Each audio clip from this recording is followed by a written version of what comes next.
पन्नगे च सुरेन्द्रे च कौशिके पाद संस्पृशि निर्विशेष मनस्काय श्री वीरस्वामिने नमः।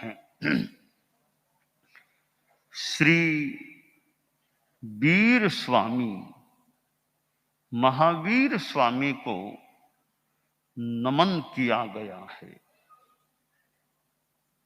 अब कैसे वीर स्वामी, कैसे महावीर स्वामी को नमस्कार है? महावीर नाम तो और भी किसी का हो सकता है। किसी बच्चे का नाम वीर महावीर हो सकता है, और भी किसी का नाम महावीर हो। तो वीर स्वामी ने नमः, वीर स्वामी को नमस्कार किया गया है श्लोक में। वीर कौन सा? जैन दर्शन में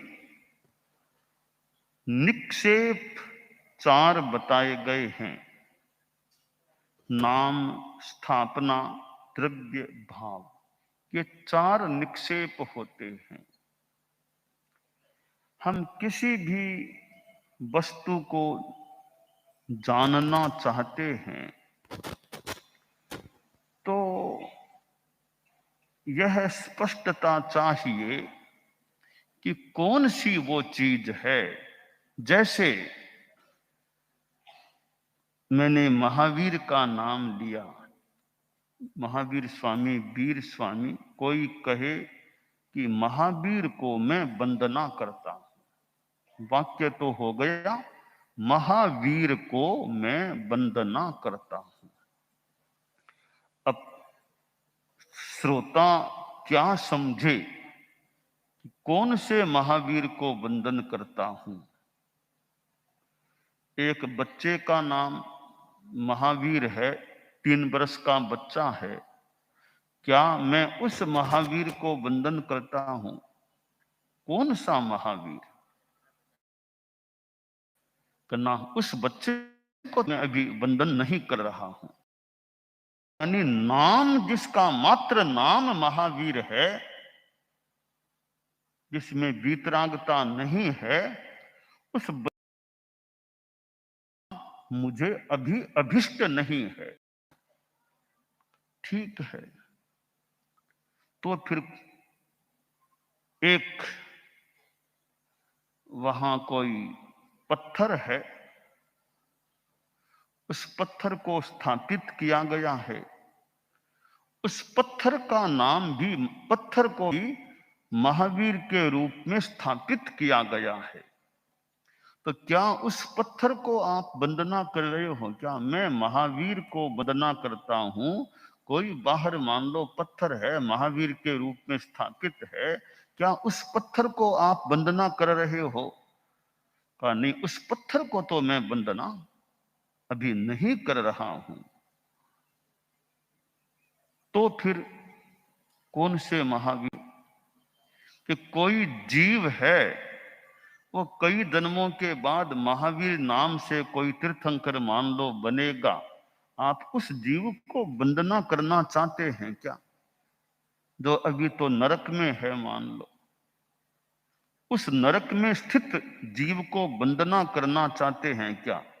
कि ना, उसको वंदना करना मेरा कोई प्रयोजन नहीं, मुझे इष्ट नहीं है। तो हम क्या समझें, आप कौन से महावीर को वंदना करना चाहते हो?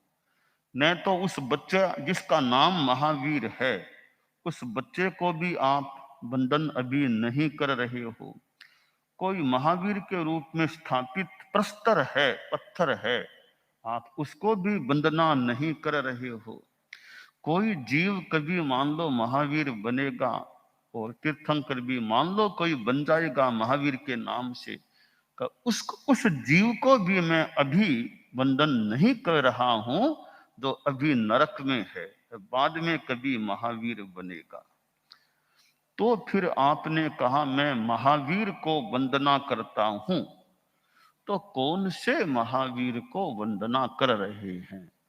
तो यह भी मैं तो जो तीर्थंकर महावीर 2500 वर्ष पहले हुए थे, 24वें तीर्थंकर हुए थे, अब जो सिद्धावस्था में मैं उस प्रभु महावीर को वंदना करता हूं।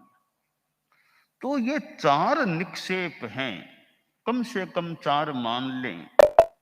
नाम, स्थापना, द्रव्य और भाव। एक श्लोक आता है, नाम जीणा जिण नामा, थवन जीणा हुंति परिमाओ, दब्ब जीणा जिण जीवा, भाव जीणा समव शरणत्था। कि जिन शब्द है, जिन, कि मैं जिन को वंदन करता हूं, जिन भगवान, जिन को वंदन करता हूं। जिन कौन? कभी किसी का नाम जिन है, जिन नाम दे दिया, जिनेश नाम दे दिया, वो नाम से जिन है, मात्र नाम से जिन है, वास्तव में वो जिनेश्वर नहीं है, वो नाम निक्षेप वाला जिन हो गया। कि कोई प्रतिमा है, स्थापित है, वो स्थापना निक्षेप है, वास्तव में वो कोई जिनेश्वर भगवान नहीं है। प्रतिमा कोई प्रवचन नहीं कर रही है, कोई तत्वबोध नहीं दे रही है, न साधना करके वीतरागता को प्रतिमा ने पाया है। तो प्रतिमा है वो थवन जिना, वो स्थापना जिन है। प्रतिमा स्थापना जिन है, उनमें कोई अनंत ज्ञान, अनंत दर्शन वाला वो स्वरूप नहीं है, प्रतिमा में वो नहीं है। तो दब्ब जिणा जिण जीवा, जो जिन बनने वाला जीव है, भले उसी जन्म में जिन बनेगा। अभी तो जन्म हुआ है, अभी तो 7 दिन का ही मान लो बच्चा है, आगे जाकर वह इसी जन्म में जिन बनेगा। परंतु अभी जिन नहीं है, तो वो द्रव्य जिन है, ये द्रव्य निक्षेप का जिन है। भाव जिणा समव शरणत्था, भाव जिन तो समव शरण में विराजमान हैं, केवल ज्ञान प्राप्त कर चुके हैं, तीर्थंकर बन गए हैं, वे भाव निक्षेप वाले जिन हैं। का मैं जिन को वंदन करता हूं, तो मैं भाव निक्षेप वाले जिन को वंदन करता हूं। जैसा बताया जाता है, सीमंधर स्वामी अभी महाविदेह क्षेत्र में हैं, वे भाव जिन हैं, मात्र नाम से नहीं, वे भाव निक्षेप से तीर्थंकर हैं, जिनेश्वर हैं, जिन हैं। तो उनको जिन के रूप में हम वंदन कर सकते हैं। तो ये 4 निक्षेप, नाम, स्थापना, द्रव्य, भाव, किसी बात को समझने के लिए कि मेरा यह शब्द किस अर्थ में प्रयुक्त हो रहा है, यह जान लेना जरूरी। कि अर्थ क्या है, मेरा प्रयोजन क्या, मेरा अभिप्राय क्या है, मैं जो शब्द बोल रहा हूं उससे मेरा मतलब क्या। तो मैं महावीर को वंदन करता हूं, तो नाम निक्षेप के महावीर को वंदन, स्थापना निक्षेप के महावीर को वंदन, या द्रव्य निक्षेप के महावीर को वंदन, या भाव निक्षेप के महावीर को वंदन। तो भी मैं भाव निक्षेप के महावीर को वंदन करता हूं। इसी तरह जिनकी बात है, तो यह कि साधु, मैं साधु को वंदन करता हूं। तो किसी आदमी का नाम भी साधु है, कि साधु राम जी नाम है साधु, क्या उनको वंदना करते हो ना? वो तो नाम निक्षेप के साधु हैं। किसी आदमी का नाम, गांव का अच्छा आदमी नाम साधु है, नाम निक्षेप वाले साधु को वंदन नहीं। तो कोई साधु की फोटो पड़ी है घर में, बक्से में फोटो पड़ी है, उस फोटो को बंधन है कि ना, फोटो को बंधन नहीं है मेरा। तो कोई साधु महाप्रयाण कर गया, उसकी डेड बॉडी है, उस डेड बॉडी को बंधन करना, उसको भी बंधन नहीं। तो कौन से साधु को? तो भावनिक से में वर्तमान में छठे से 14वें गुणस्थान में से किसी गुणस्थान में है, मैं उस साधु को बंधन करता हूं। तो यो हम नाम, स्थापना, द्रव्य, भाव, इन चार निक्षेपों के संदर्भ में हम किसी चीज को यूं समझने का प्रयास कर सकते हैं। तो हमारे समझने के माध्यम भी नाम, समझने का माध्यम भी नाम बनता है। कैसे? कि जैसे मैंने कहा महावीर स्वामी को नमस्कार, तो मैं जब यह मन में लाऊंगा या बताऊंगा कि महावीर, महावीर तुम्हारे चरणों में श्रद्धा के कुसुम चढ़ाए हम, महावीर तुम्हारे चरणों में, तो मैंने मैं हा वीर बोला। यह महावीर शब्द है, वो द्योतक है उस 24वें तीर्थंकर प्रभु वर्धमान का द्योतक है महावीर शब्द।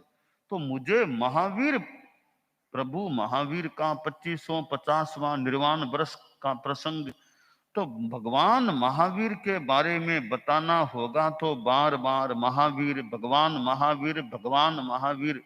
तो महावीर से मतलब क्या?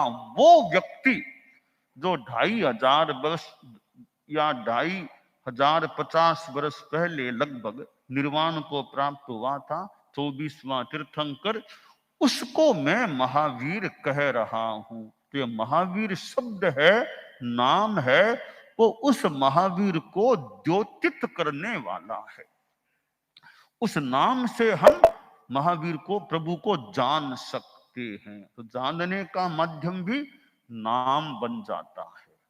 अब देखिए स्थापना कि महावीर को जानने के लिए हमारे आगम आदि पर पीछे भी भगवान महावीर का फोटो या वो है, तो नाम लिखा हुआ मन को प्राप्त हुए वे इस फोटो को देख करके हम उस महावीर की स्मृति कर सकते हैं। तो यह स्थापना है, फोटो है, मूर्ति है, वो उस महावीर को हमारे दिमाग में लाने में समर्थ है, जो हमें अभिष्ट है, जो हमारे श्रद्धा के पात्र हैं।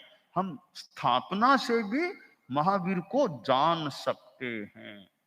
अब द्रव्य को देखिए कि जैसे भगवान महावीर पहले नंदन राजा के भव में साधु बने, तो हम यह भी जान सकते, तो नंदन राजा थे, नंदन राजर्षि थे वे, अर्थात वो द्रव्य महावीर थे जो बाद में महावीर बने, जिनेश्वर बने। तो वो द्रव्य के माध्यम से होने वाले हम तीर्थंकर को ज्ञात कर सकते हैं, जान सकते हैं।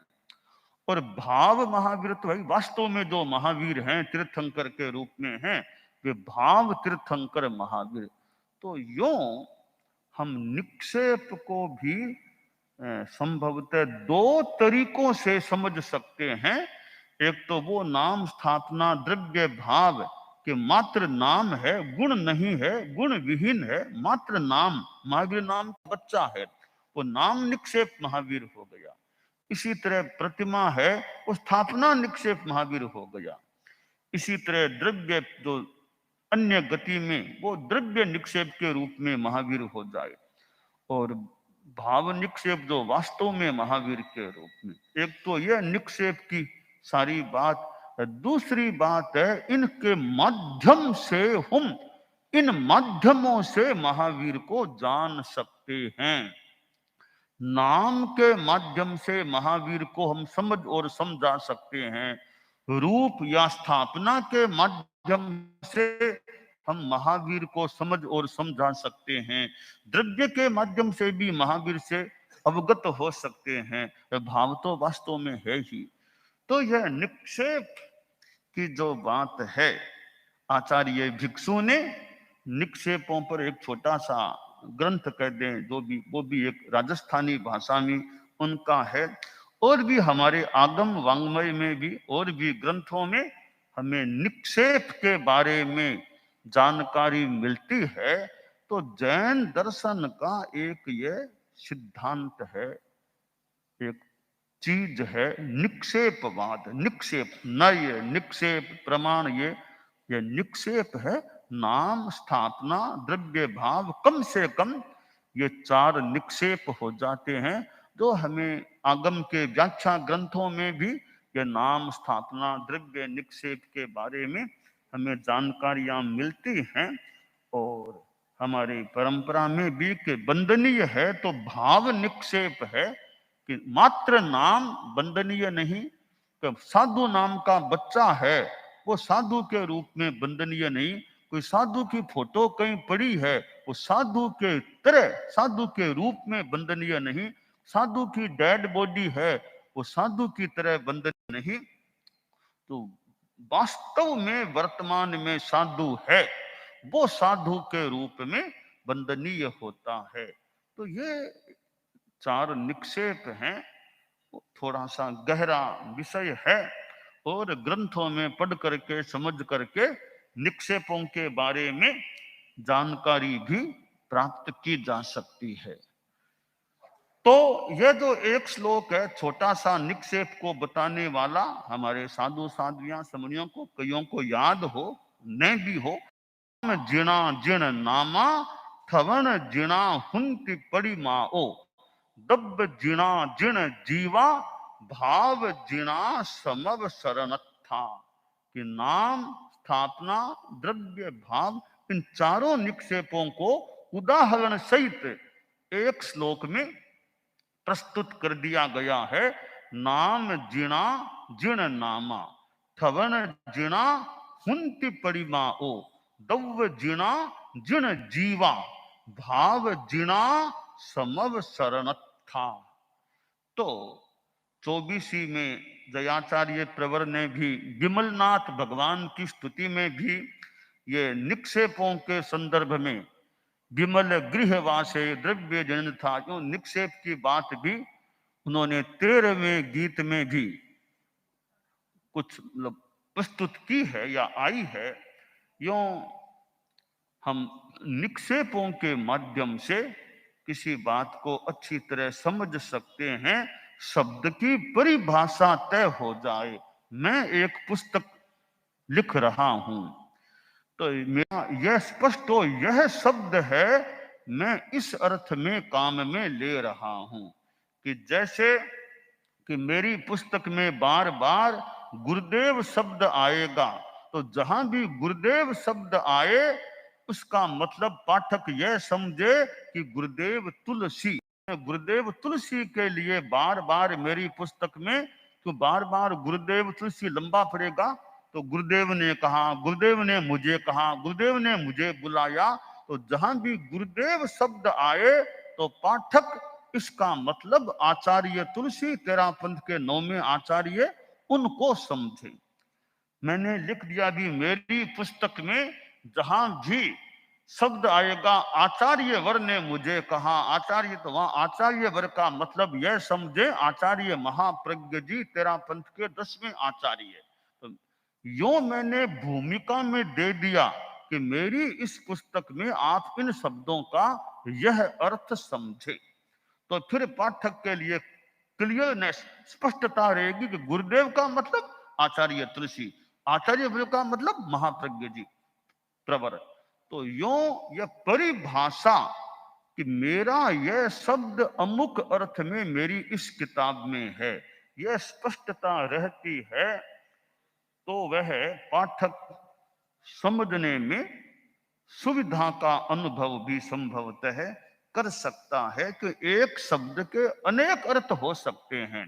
तो मैं किस अर्थ में इस शब्द को काम में ले रहा हूं, यह स्पष्टता हो जाए तो थोड़े में वो बात अच्छी आ सकती है कि बार बार लंबा वाक्य न लिखना पड़े, तो वो ये निक्षेप की जो बात है वो नाम स्थापना द्रव्य भाव इनसे स्पष्टता हो जाए तो हम तत्व को बात को एकदम सही रूप में समझने का प्रयास कर सकते हैं। दानान सिद्धम अभय पयाणम सच्चे सुया अणवज्जं वयंती तवेषु या उत्तम बंभचेरम लोगुत्तमे समणेनाय पुत्ते।